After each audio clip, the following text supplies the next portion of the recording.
Yeah, this doesn't feel like something to be quippy about.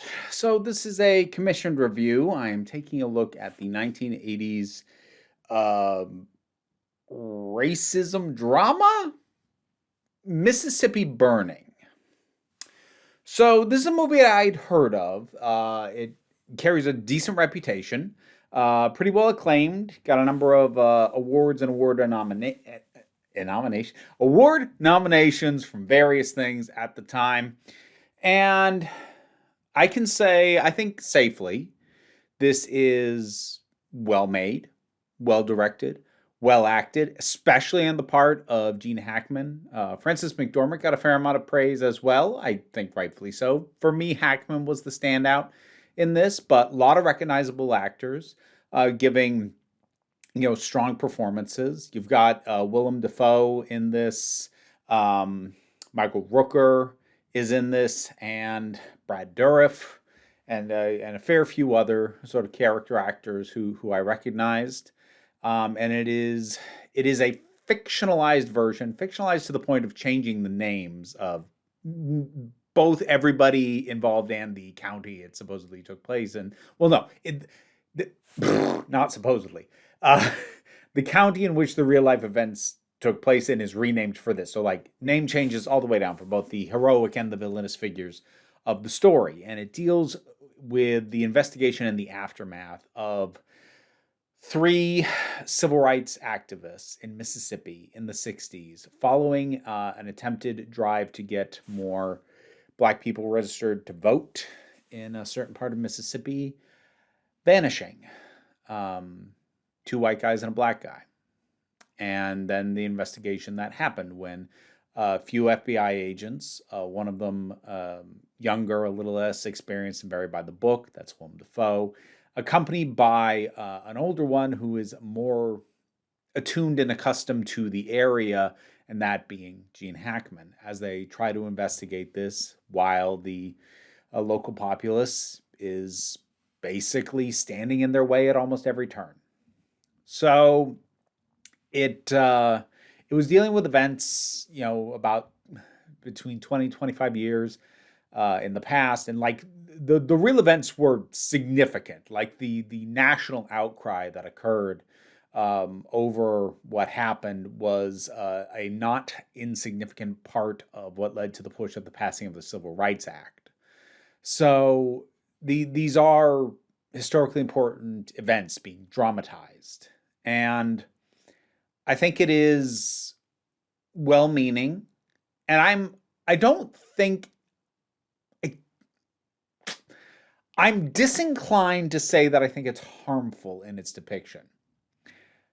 That having been said, all of that having been said, I see so much in this that I find frustrating even now about well-meaning prestige dramas that are about a marginalized or oppressed group.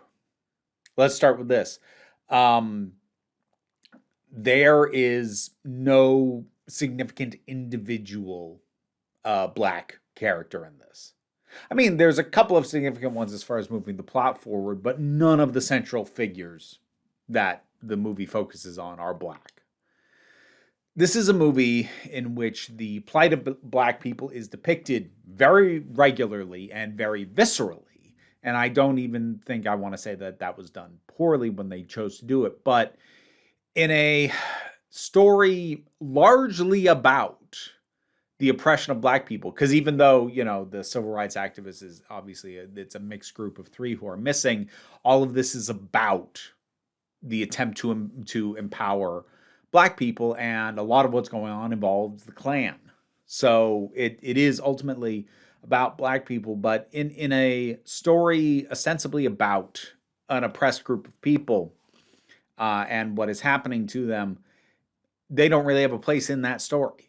I'm actually hard pressed to think of a single scene in the movie in which black people appear and they are not either being brutalized or traumatized or are being questioned about or directly responding to that brutalization or trauma. Like, I don't think there's a single scene with a black character where one of those two things isn't happening, if not both. So it just reminds me of the frustration that I often find I have with a lot of narratives that involve trans people, which is that while they can often be sympathetic and you know, sort of look at how difficult life is for these people right now, it is through the lens and through the perspective of people who are not us. We're not getting to tell our own story. And I don't want to over equate like what's going on with trans people with what's going on with what is and has historically gone on with black people. They're not equivocal.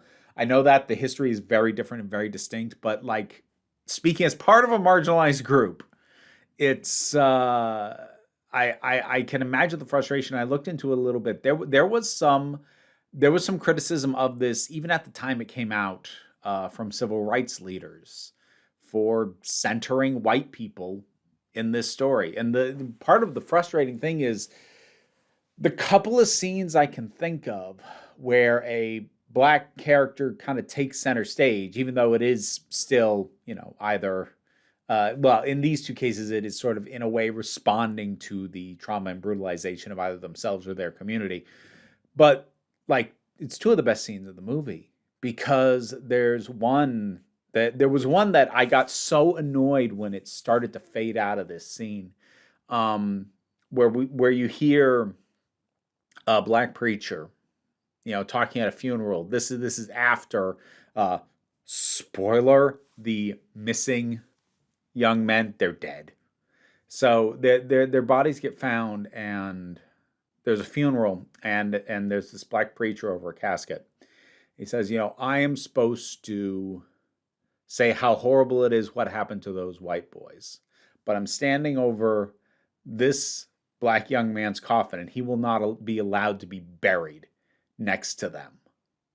And like the tempered but also very fair and very righteous anger that he was bringing across was so good. And then the vocals started to fade out, and like you got to hear him keep talking, but it became like the voiceover for a montage of the funeral. I was like, no, stay on him. That's real good. The other one was there's a scene with a black character who's threatening the mayor, the white mayor. And that was a very good scene, I thought, because it felt, for as much as you could feel, and I think it was brought across from the performers, like the anger from Defoe and from Hackman in their portrayals of their characters. Something about the way that actor in that scene, this black character, just quietly exuded fury. I was like, I want a movie that's way more of this. And that's not what we get. And like, on the one hand, that there might be a temptation to say that, like, well, if we look at the historical record, which is always a little bit of and I don't mean like history is false. I mean, history is recorded with a bias. So yes, the historical record as we have it favors the stories of white people. What a shock, well-meaning or not. But yeah, you could make the argument that the historical record that we have of the events was largely focused around the investigation conducted by white people against the perpetrators, who were also white. So there's a lot of white people in this story, and that's the reason that happened. And like, on the one hand, logistically, I get that, but then on the other hand, Alan Parker, who directed this, said straight up, like, there was a reason we changed everybody's names. We altered so many details. This is effectively historically influenced fiction. And that's not to say it goes so far off the rails. Like this isn't a case of like that Stonewall movie where frickin' Roland Emmerich made up a white boy to take credit for what people of color did. It's not that. Like, pretty much every character in this is traceable to an actual real life person. So it's not as much of a deviation as a lot of these things can be, but at the same time, like, enough is changed that to try and hide behind the real historical record kind of comes across as disingenuous. And I think the most powerful single image, or I guess set of images, actually came very much at the beginning. Because the first thing we see is just this held shot on water fountains, white and colored. And they're right next to each other. But you can see the one for whites, it's newer, it's pristine. And then the one for colors is old, it's stained, looks like it might be cracked. And just that image alone felt strong. And then it is contrasted pretty well, I guess not really a contrast, but complemented by the next shot is of a church burning. That is a great Kuleshov effect kind of pairing right there. Like, here's the environment, here's the result.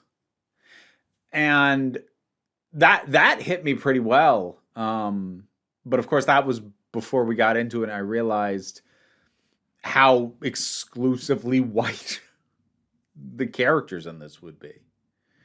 And again, I don't want to act like there's no validity in telling the story of the people who aren't the oppressed groups in stories like this. I'm not saying there's no validity in doing that, but I am going to say that that's what happens most of the time.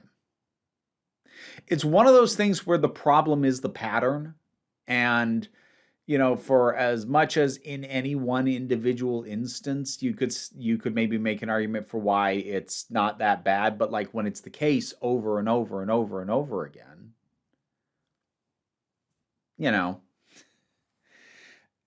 while I think this is a better movie than either of the two things I am going to name, this shares a philosophical and production mentality lineage with stuff like The Help and Green Book.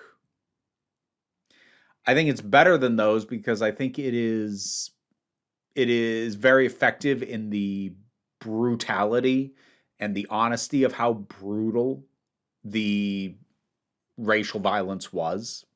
And to be clear, still is, but was in the sense of when the story is set. So I think that had a level of honesty that puts it above either of those.